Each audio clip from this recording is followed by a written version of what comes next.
म कलाकार सुस्मिता पाण्डे र आज हाम्रो बोलबमको सँग आउँदैछ।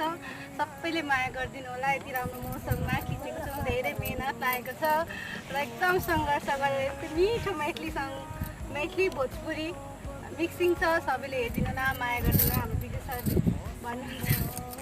सबका नमस्ते प्रणाम करे चाहे छी। अहाँ सबके बीच में बहुत दिन के बाद में 1 साल के बाद में हम देवीदान भोजपुरी मैथिली मिस्कट बोलबम का सॉन्ग आई हमारे शूटिंग चले शूटिंग कर दी आई साँझ का हमारे एडिटिंग में बैठे हुए कल 6 बजे भोर तक ये गाना रिलीज होते अपने सबका संपूर्ण मिथिलावासी लगायत के संपूर्ण देश विदेश में रहल साथी सबका हमारे जते भी श्रोतागण सब जते भी मैथिली और जते भी सब साथी सबको प्रणाम करले चाहे छे। हार्दिक विजय कामत ऑफिशियल में देख कर लाइव सब्सक्राइब कर देला हार्दिक अपील करे चाहे छे। धन्यवाद। नमस्ते।